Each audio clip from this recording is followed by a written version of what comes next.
Taïwan dans toute sa diversité, une émission de Radio Taïwan International. Bonjour à tous, c'est Sasa qui vous retrouve pour ouvrir une nouvelle série passionnante dans l'émission Taïwan dans toute sa diversité. Une série consacrée à la diversité de l'agriculture taïwanaise. Et pour cela, au lieu de vous présenter une approche macro, nous allons partir du terrain en suivant les jeunes chercheurs Victor Besnier et Pierre Lucas. Ils se sont tous les deux rendus à Taïwan au premier semestre 2025 dans le cadre de l'étude de terrain de leur Master 2 à AgroParisTech, un master dominante développement agricole. Cette filière consiste à étudier l'histoire de l'agriculture, mais aussi l'économie agricole et les conditions dans lesquelles l'agriculture a évolué au cours de l'histoire, en raison de quels déterminants, comment s'est structurée l'agriculture à tel ou tel endroit ou époque, en analysant comment a évolué l'accès à la terre, le travail et le capital. Je suis sûre que tout cela vous donne déjà envie d'écouter cette série. Il sera non seulement question de la grande diversité de l'agriculture à Taïwan, comme en témoigne d'ailleurs cette petite anecdote, puisque Pierre et Victor s'attendaient à y trouver surtout des rizières à perte de vue, mais dans le comté de Pingdong, au sud de Taïwan, où ils ont fait leur terrain, ils ont été surpris de trouver plutôt des arbres fruitiers et des plantes annuelles. Et c'est vraiment intéressant parce qu'en partant d'un petit terrain, on peut déjà se faire une idée de l'évolution de l'agriculture taïwanaise et des différentes manières dont elle se décline.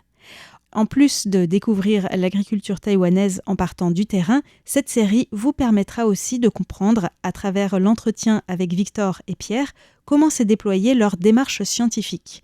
Ils l'avaient présenté lors de la journée des jeunes chercheurs au Centre d'études français sur la Chine contemporaine CEFC à l'Academia Sinica en juin dernier, mais au micro de RTI, ils nous donneront davantage de détails.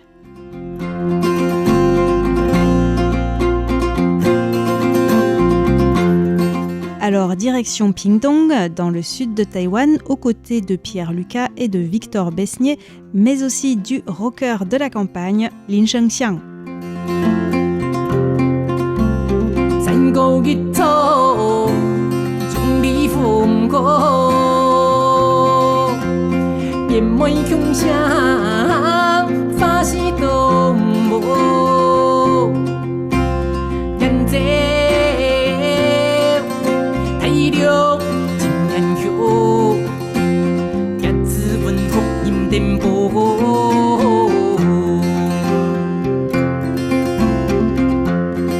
Avant de présenter la zone de leur terrain, rappelons tout d'abord que les deux étudiants d'AgroParisTech ont réalisé leur étude en partenariat avec l'Université nationale des sciences et technologies de Pingdong et qu'ils ont été aidés sur le terrain par Linda Arrigo, interviewée récemment dans l'émission Femmes d'ombre, Femmes de lumière, et par Jixi Huang, qui a notamment été interprète lors des entretiens de Pierre et Victor sur place dans la commune de Neipu, au sud-est de la plaine de Pingdong.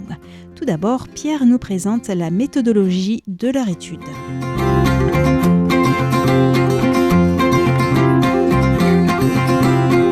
Donc on applique une méthodologie qui s'appelle le diagnostic agraire, qui permet d'analyser en fait la façon dont on va s'organiser une région autour de l'agriculture.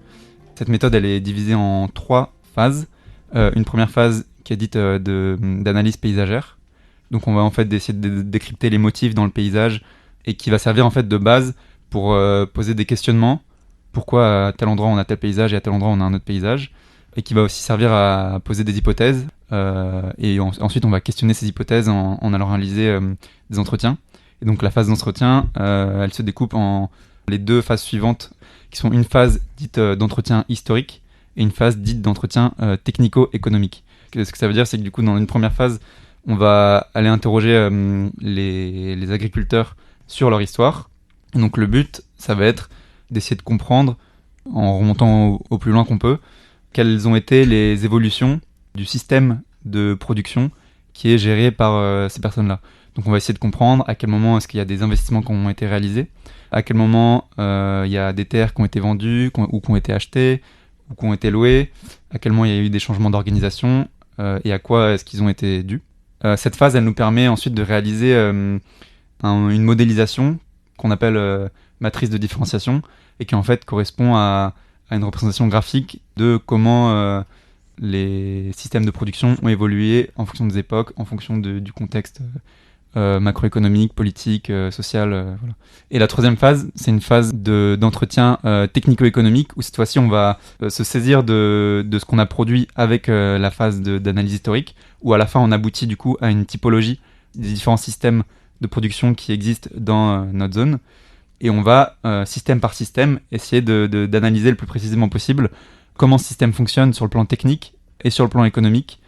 Et ensuite, grâce aux données qu'on va récolter, de produire des données de calcul économique qui nous permettent d'objectiver que, par exemple, tel système de production va être soumis à telle contrainte économique, va réussir à dégager tant de valeur ajoutée en injectant tant de travail. Voilà. Cette méthodologie du diagnostic agraire est souvent utilisée par ou pour des porteurs de projets de développement en zone rurale, mais dans le cadre de leur étude, ce n'était pas le cas, ce qui leur a laissé une grande liberté intellectuelle sur les questions qu'ils ont voulu creuser. Pour effectuer ce diagnostic agraire, on peut se baser sur différents outils, photos satellites, observation du paysage sur le terrain, analyse du sol, entretien, recherche dans les archives, etc.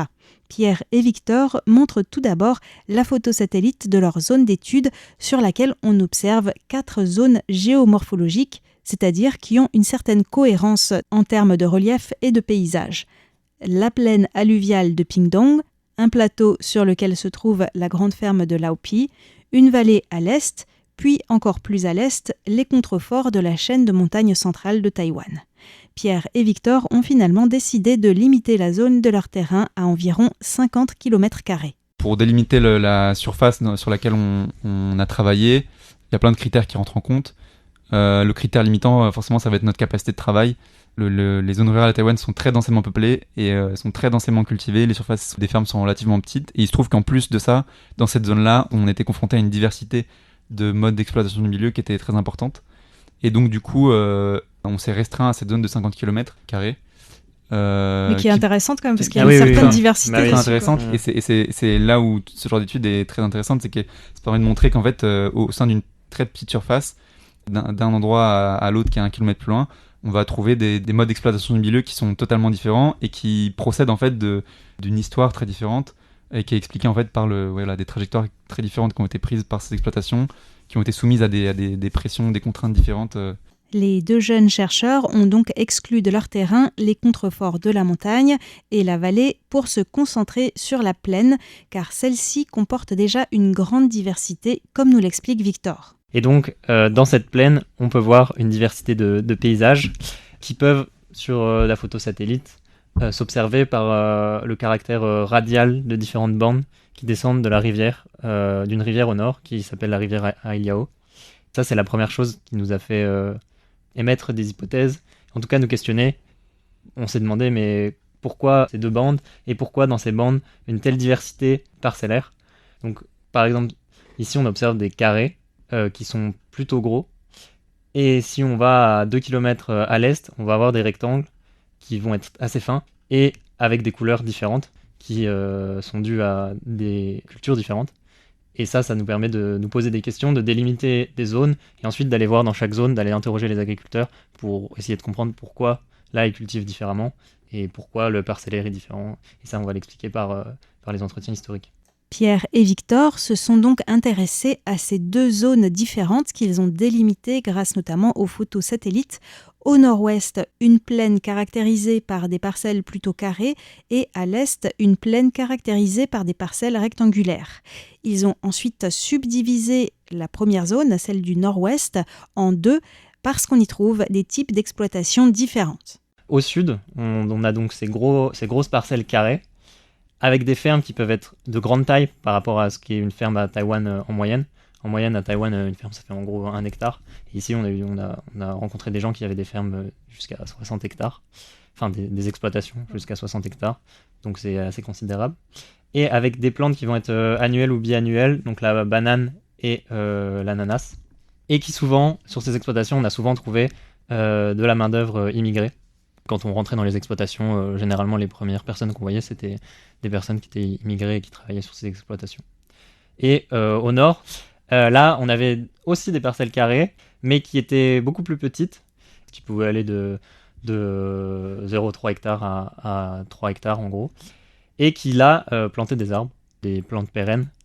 Donc c'est très différent de cultiver de la banane ou de l'ananas et de cultiver de la mangue ou de l'aréquier. Et les gens qu'on trouvait ici, c'était essentiellement des personnes âgées, donc retraitées ou proches de la retraite, ce qui n'était pas du tout le cas au sud de la zone. Victor précise que la zone qui se trouve à l'est est beaucoup plus verte sur les images satellites, avec des parcelles rectangulaires donc. Là, on y trouve aussi le plus souvent des agriculteurs retraités ou proches de la retraite qui cultivent des parcelles de petite taille allant de 0,3 à 3 hectares, mais avec une grande densité d'aréquiers et d'arbres fruitiers tels que les jambosiers qui donnent des jamalaks, wax apple en anglais, parfois surnommé en français pomme d'eau. Un fruit exotique que l'on ne trouve pas beaucoup en France hexagonale ou peut-être seulement dans des magasins tels que Tang Frères. Donc aujourd'hui, nous avons vu que Victor et Pierre ont travaillé sur un terrain d'environ 50 km² dans la plaine de Pingdong, terrain qu'ils ont divisé en 3 zones dans lesquelles ils sont allés à la rencontre des agriculteurs pour les interroger et essayer de comprendre ces différences que l'on observe à première vue grâce aux photos satellites et aux analyses paysagères sur le terrain. Ce sera l'objet de l'épisode de mercredi prochain, le dernier jour de l'année. En attendant, je vous souhaite de bonnes fêtes de Noël et vous dis à bientôt.